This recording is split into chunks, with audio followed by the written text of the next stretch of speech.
Bienvenidos a Zona Clínica, un espacio para tratar temas en torno de la salud visual. En el podcast de hoy hablaremos sobre la importancia del manejo de la iluminación en el consultorio para garantizar tomas adecuadas y válidas. En este tema, en el que pues realmente, y lo digo en serio, no es un tema como que manejemos a diario ni lo que le prestemos demasiada atención realmente. Pues básicamente es que haya una buena iluminación para hacer los test de valoración de la función visual, apagar la luz en la retinoscopía, apagar la luz en la biomicroscopía para aumentar el contraste y en el fondo de ojo también. Pero hasta ahí, realmente quiero que sepan que existe digamos, una importancia científica en cuanto al tema de iluminación en el consultorio para que las pruebas sean realmente válidas.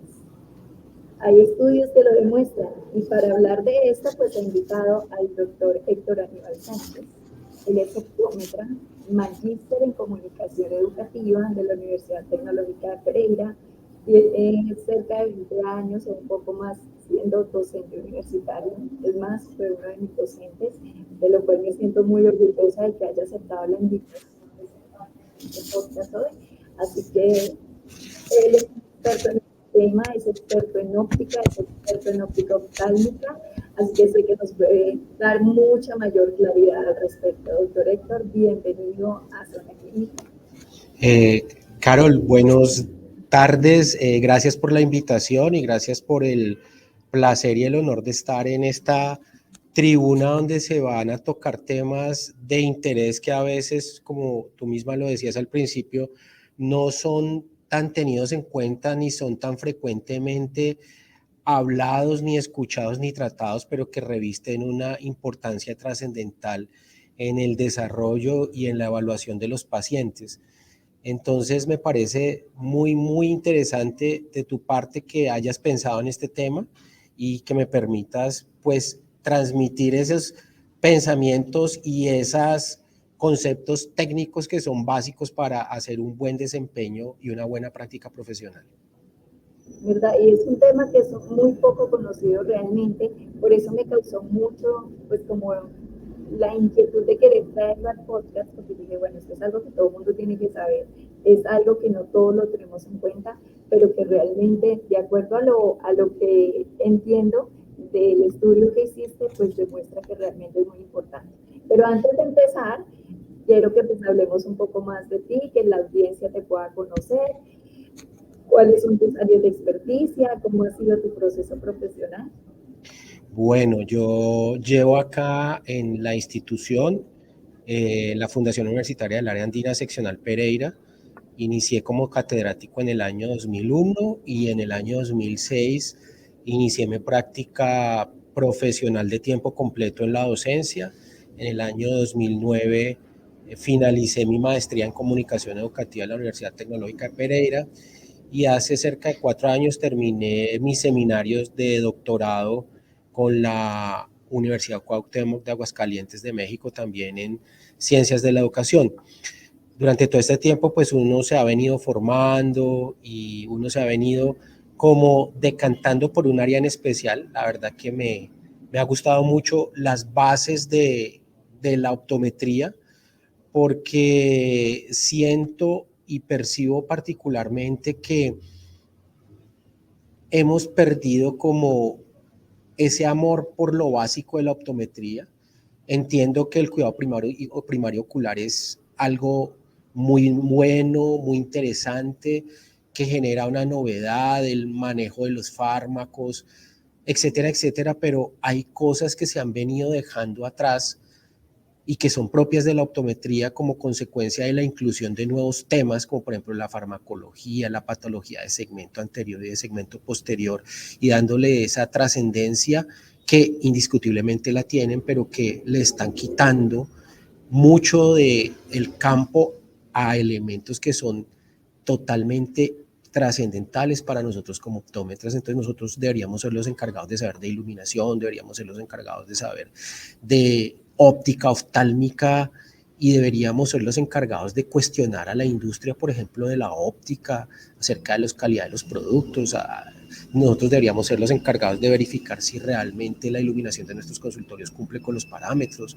deberíamos ser los encargados de verificar si definitivamente hay una norma técnica que rija eso, y si la hay, y cuando uno investiga y se da cuenta de todas esas cosas, encuentra que muy pocas personas le dan trascendencia a eso, y a veces muchas de las fallas o de los impedimentos para que nuestros pacientes mejoren radican en elementos muy básicos con los cuales nosotros nos cumplimos y que nos llevan a que el paciente no llegue muchas veces al 00 Logmar o al 2020 Snellen que estamos buscando, porque sencillamente o no tenemos una buena iluminación, o no estamos cumpliendo con unas distancias adecuadas de evaluación, o no tenemos en cuenta factores de conversión, etcétera, etcétera. Bueno, ya que tocó estos puntos, vamos a empezar entonces uno a uno para hacerlo un poco más digerible, porque obviamente también es un tema que al no ser muy tratado, pues no es tan fácil de comprender.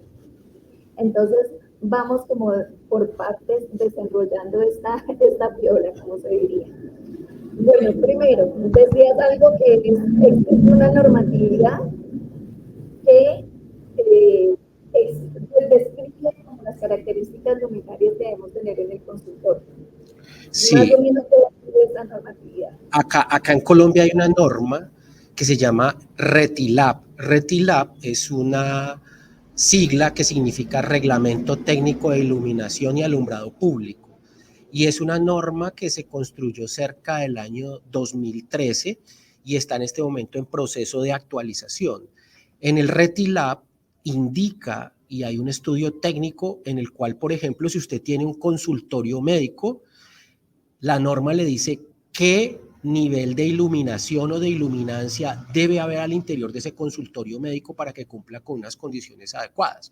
Y en el caso de los consultorios de optometría, según la norma técnica, debe haber para niveles de iluminancia, debe haber entre 250 y 550 lux para que el nivel sea adecuado y sea óptimo. ¿Hay una manera en que lo podamos medir? Sí. ¿En los bombillos o algo? Sí, nosotros lo podemos medir a través de un equipo que se llama el luxómetro, y antes era difícil de acceder.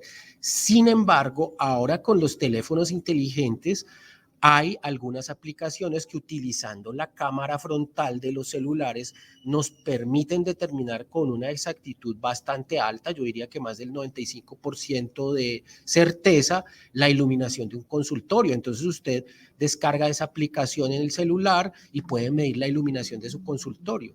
Idealmente, como le digo, el patrón mínimo es 250 lux y el máximo es aproximadamente 550 lux para que haya un nivel óptimo de iluminación. Ok, súper, súper. Ese es un muy buen dato para conseguirlo y que sea como más fácil para todos poder valorar en este momento. De pronto, si están dentro del consultorio, ir a medir en un momentico buscando una aplicación que permita eso. Listo, perfecto. Segundo, bueno, ¿qué tanto varía? Porque decías que dependiendo del tipo de iluminación o de la cantidad de iluminación, se podía llegar a tener una mejor calidad o una mejor respuesta por parte del paciente en la cuantificación de la agudeza visual. Ok, entonces acá, cuando estoy hablando de niveles de iluminancia, estoy hablando de luxes porque son unas unidades que determina la fotometría, que es la parte del estudio de la iluminación que hace relación al impacto que tiene la luz sobre el sistema visual. Pero hay otra parte de esa misma fotometría que nos mide, otra unidad que nos mide la intensidad luminosa. La intensidad luminosa está en una unidad que se llama candelas. Y las candelas determinan los niveles de iluminación a los cuales trabaja de manera adecuada el sistema óptico. Entonces, nosotros sabemos que tenemos una iluminación que es escotópica, que es en bajas condiciones de iluminación, una iluminación mesópica y una iluminación fotópica. En condiciones de iluminación fotópica, entonces, solamente actúan los conos, solamente actúan los conos, y los conos son los responsables de la agudeza visual cromática y de detalle. Y el nivel de iluminación, la intensidad luminosa a la cual trabajan, a partir de la cual se considera que están trabajando en condiciones fotópicas única y exclusivamente los conos, es a partir de 20 candelas. Más allá de 20 candelas, pues hay 20, 30, 40, 50, 100, y eso representa, por ejemplo, estar al rayo del sol, más o menos 150 candelas es estar al rayo del sol con un papel blanco a las 12 del día, que ya es una iluminación excesiva, y vamos inclusive hasta intensidades luminosas donde hay daños al interior de la retina, pero en condiciones fotópicas, más o menos en un consultorio con unas 20 o 30 candelas, usted está seguro de que está trabajando en condiciones fotópicas, ¿correcto? Si usted está en menos de 20 candelas, habría que hacer una compensación para pasar de luxes a candelas, porque son unidades diferentes, porque el otro nos mide iluminancia, este nos mide intensidad luminosa, las candelas. En menos de 20 candelas, entre 20 candelas y menos de 10 candelas, hasta una candela aproximadamente, estamos hablando de condiciones de iluminación mesópica. En condiciones de iluminación mesópica actúan de manera simultánea los conos y los bastones, y por lo tanto la agudeza visual no es 100% buena, porque sencillamente no están actuando solamente los conos, y al no haber una intensidad luminosa que sea ideal para los conos, entonces ellos van a haber disminuido su factor de perfección, si podemos utilizar ese término, en el cual ellos se van a desempeñar. Ya no se van a poder desempeñar al 100% porque sencillamente la cantidad de luz que hay no se los permite. Y menos de una candela nos indica condiciones de visiones escotópicas, y en condiciones de visiones escotópicas pues sabemos que la agudeza visual se disminuye en un poco más del 10% y adicionalmente perdemos la visión cromática. Entonces, ¿qué quiere decir? Va a poner un ejemplo que es de todos los días y con el cual yo discuto mucho con mis estudiantes. Entonces, es que yo tengo proyector en el consultorio y entonces yo apago la luz para ver la agudeza visual del paciente, porque tiene que tener el proyector o la pantalla que utilizamos ahora. Pues resulta que al apagar la luz ambiente está disminuyendo la intensidad luminosa, está disminuyendo la luminancia, está disminuyendo todos estos factores, y obviamente no van a actuar solamente los conos. Entonces, cuando usted disminuye la intensidad luminosa de su consultorio, probablemente lo que está haciendo es metiendo a trabajar simultáneamente a los bastones en su porción inicial, y eso está limitando que el 100% de la agudeza visual que está solo por los conos se presente. Hay otra razón por la cual, en el momento en que se disminuye la iluminación, pues se va a presentar una midriasis, y al haber midriasis, pues se van a incrementar la cantidad de aberraciones que tiene el sistema óptico del ojo. Y si nosotros evaluamos y miramos, por ejemplo, el polinomio de Zernike y verificamos las aberraciones de alto orden, como son la aberración esférica, el trifoil, el tetrafoil y todas esas que van de ahí para abajo, pues nos damos cuenta que son aberraciones que están en la periferia y que se hacen presentes cuando se dilata la pupila. Entonces, si yo disminuyo la intensidad luminosa, la cantidad de luz que hay en mi consultorio, y permito que la pupila se dilate, estoy poniendo en juego esas aberraciones, y probablemente por eso es que a veces, por más que nosotros nos esforcemos, algunos pacientes no llegan al 20/20 que deberían llegar, o a mejores agudezas visuales que pueden alcanzar a llegar. Estoy hablando del menos 0,1 logmar o el 20/25 Snellen, el 20/15 Snellen, perdón. Entonces, por eso es que está trascendental. Tú terminas de hacer la retinoscopía, vas a medir la agudeza visual y enciendes la luz ambiente y mides la agudeza visual con la luz del consultorio en condiciones habituales de visión fotópica, para tener la certeza de que estamos evaluando la respuesta de los conos, que son los que nos dan la agudeza visual. A medida que ibas hablando, yo dije, bueno, y esto es en condiciones de normalidad del paciente. Ahora imagínate un paciente que tenga una catarata o que tenga alguna alteración en retina, pues las respuestas van a ser mucho más evidentes. Y eso que tú me estás diciendo de la catarata es paradójico, porque si estamos hablando de una catarata nuclear o una catarata polar, en condiciones de visión fotópica se nos disminuye la visión y apagamos la luz y el paciente nos ve bien porque entra iluminación periférica y nosotros decimos, no, pero si el paciente ve bien y cuando sale a la calle dice que no ve, ¿por qué nos dice que no ve si acá en el consultorio ve?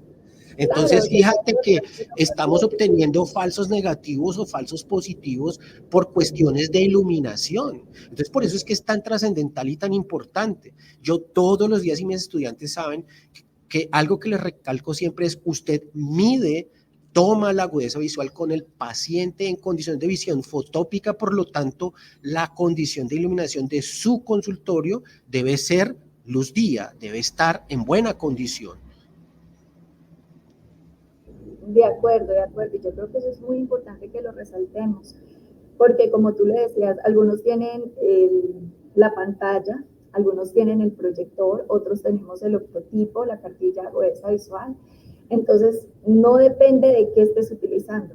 Lo que es importante es tener una iluminación adecuada como luz del día para tomar realmente datos acercados a la realidad de lo que vive el paciente día con día. Ahora, si tú tienes optotipos o cartas de agudeza visual pegadas a la pared, debes garantizar que el sitio donde está la carta de agudeza visual tiene buena iluminación, porque tú puedes tener buena iluminación sobre el paciente, pero no la tienes donde está el sitio, donde está adherida la carta, y pues obviamente eso también nos va a atentar porque no va a haber una excelente sensibilidad al contraste, etcétera, etcétera. Entonces uno debe tratar de garantizar que la iluminación en el consultorio sea más o menos similar en todos los cuadrantes. No que haya más iluminación en una parte que en otra, sino que la iluminación sea muy similar y muy constante. Por eso uno no debería pensar en que hay una iluminación central, sino probablemente iluminar los 4 cuadrantes del consultorio para que la iluminación sea similar en todas las partes. Esa sería una buena recomendación, que los consultorios no estuvieran iluminados con un solo foco central, sino que haya de pronto un foco que cubra cada cuadrante del consultorio. Sí, sí, y me hace recordar cuando estaba yo de estudiante que había una caja de luz en donde se colocaba la cartilla de agudeza visual y se centraba pues la iluminación allí, o sea que incluso no es suficiente solamente con eso, hay que hacer una iluminación homogénea por todo el consultorio, muy importante.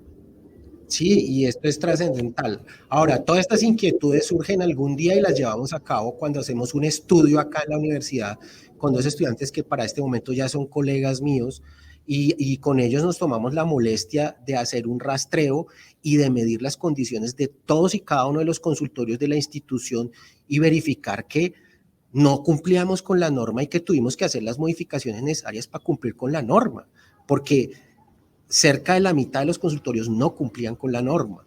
A partir de ahí, entonces ya pudimos ir a la oficina de planta física y hablar con el ingeniero y decir, oye, mire, necesitamos iluminación en estos consultorios porque este consultorio, y es más, uno entraba y decía, vea, este consultorio es muy oscuro y el paciente muchas veces no le llega uno al 20/20, llega al 20/20 menos y uno, venga, pero ¿por qué no mejora? Pues obviamente no está en las condiciones adecuadas, pues obviamente no va a dar el 100% de respuesta, porque las condiciones que le estamos poniendo a él no son las adecuadas para que se desempeñe de manera adecuada su órgano visual. Bueno, y me imagino que ya tú también tienes el ojo entrenado porque entrar a un consultorio y poder determinar si está bien iluminado o no, yo creo que es algo que se ha logrado con experiencia. No, pero mira que lo que pasa es que como uno tiene medios de comparación, porque uno pasa de un consultorio a otro y uno pues está como acostumbrado a ver, entonces dice, venga, acá se nota necesariamente que hay una diferencia de iluminación entre un elemento y otro, entonces por eso uno se adapta, pero uno termina como dándose cuenta porque hay sitios donde uno trabaja muy cómodo, mientras hay sitios donde se genera alguna sintomatología y obviamente al haber menor cantidad de iluminación, pues la pupila va a tener tendencia a dilatarse un poco más y va a ser algo paradójico porque cuando trabajamos en visión próxima, por ejemplo, si yo me pongo a estudiar en un sitio donde hay poca iluminación, ¿qué va a hacer? La pupila va a tener tendencia a dilatarse, pero si yo estoy leyendo va a tener tendencia a contraerse. Entonces, ¿qué va a hacer? Al fin la pupila se dilata o se contrae, y eso a mediano o a largo plazo me va a generar una sintomatología que puede ser una fatiga visual que se manifiesta mucho más rápido de lo que normalmente se debería manifestar, y es por eso, porque sencillamente las condiciones de iluminación no son las más adecuadas. Y eso deberíamos nosotros también medirlo en nuestros hogares, en nuestras casas, en nuestros sitios de trabajo, en nuestras oficinas, en nuestros puestos, en todas partes, para que si tenemos trabajos que requieran una condición de agudeza visual adecuada, pues deberíamos medir esas condiciones de iluminación para saber que nuestro órgano está trabajando cómodo, y eso va a generar probablemente una disminución en algunas cantidades de fatiga que se están presentando y que a veces pensamos que es por el computador, por la luz azul, y resulta que no es eso, sino que es la condición de iluminación que hay en el ambiente. Por supuesto, y yo creo que esto aplica no solamente en la agudeza visual, en la percepción del color, en la sensibilidad al contraste.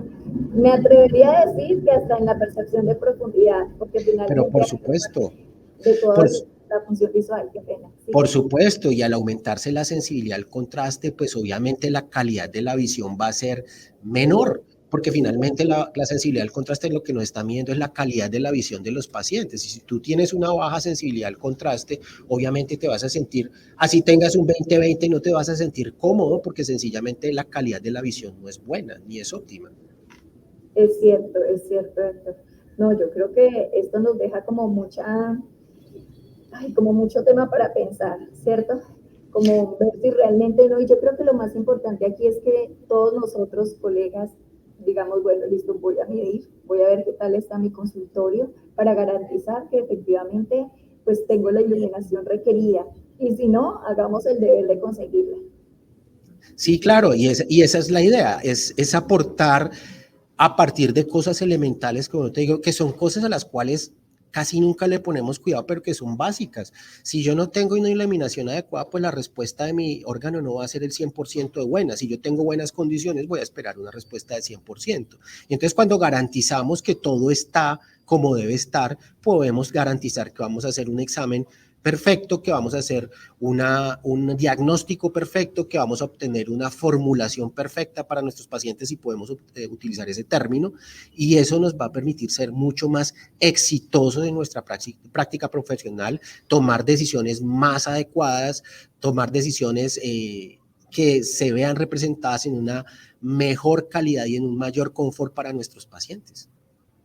Sí, justamente estaba por decirte eso, que también debe ser muy grato para el paciente. Entonces, por ejemplo, si nosotros tenemos de, pero ¿por qué no llega? ¿Lo que le pasa? No le encuentro nada significativo, ¿por qué no mejora su agudeza visual? No requiero, tiene una fórmula muy pequeñita, realmente esto no tendría por qué.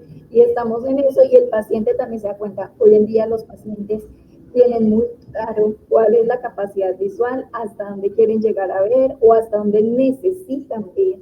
Y si no lo logran, salen del consultorio como que, bueno, no sé, ¿y qué tal? No, pues bien, pero no sé, y van como indecisos, y eso puede generar hasta pérdida de confianza en el profesional. Pero por supuesto, e inclusive tú puedes terminar dudando si tú dices, venga, yo estoy haciendo las cosas bien, y de pronto buscando cosas que no existen, y resulta que la respuesta está en un elemento supremamente esencial y sencillo, que es tener una buena iluminación ambiente. Entonces, por eso vuelvo y les digo, siempre que van a tomar la agudeza visual de un paciente, por favor, la luz debe estar encendida. Nunca la hagan con la luz apagada, porque recuerden que debemos estar y garantizar que nuestro paciente esté en condiciones de visión fotópica. Les sugiero entre 250 y 550 lux.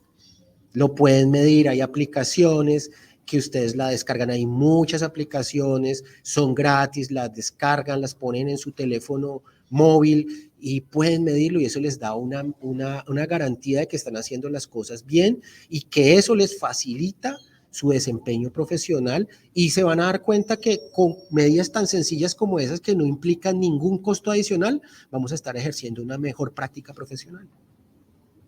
De acuerdo, apoyo esa moción. Doctor Héctor, muchísimas gracias por ampliarnos este panorama, por permitirnos comprender mucho más del tema, por darnos estos consejos tan valiosos que sé que van a aportar mucho a nuestra consulta, como bien lo dices, desde las cosas pequeñas que podemos ir sumando una a una, vamos a alcanzar cada día la excelencia en la consulta de optometría. Muchísimas gracias. Bueno, yo a ti te doy las gracias por permitirme contarle estas cosas a una cantidad de colegas con los cuales nunca tenemos la oportunidad de hablar. Permanentemente se lo digo a mis estudiantes, pero nunca tenemos la oportunidad de manifestar esto en una tribuna abierta donde las personas puedan acceder a la información de manera sincrónica o asincrónica, donde la puedan escuchar muchas veces, donde puedan ir a verificar los datos que les estamos dando para que se den cuenta que todo esto está reportado, que técnicamente existe, que sobre estos reportes hay normas, que en la literatura existe todo esto y que si nosotros aplicamos estos elementos, pues que vamos a hacer una práctica más adecuada. Entonces yo te agradezco, gracias por la invitación, quedo a tu disposición para cuando quieras y creas que puedo servirte en algún otro tema o en el mismo tema o en cosas similares, y me parece súper interesante participar de espacios como este que nos permite expresarnos acerca de temas de optometría. No, Gabriel, muchas gracias a ti por aceptar la invitación. Nuevamente, reitero, es un honor tenerte aquí. Sé la gran experiencia que tienes y todo lo que puedes aportar. Ahí estaremos pendientes para nuevos temas aquí en el podcast Zona Clínica, y a todos muchísimas gracias por escucharnos y espero que pongan en práctica este gran consejo. Hasta una próxima sesión de Zona Clínica. Hasta una próxima oportunidad y gracias.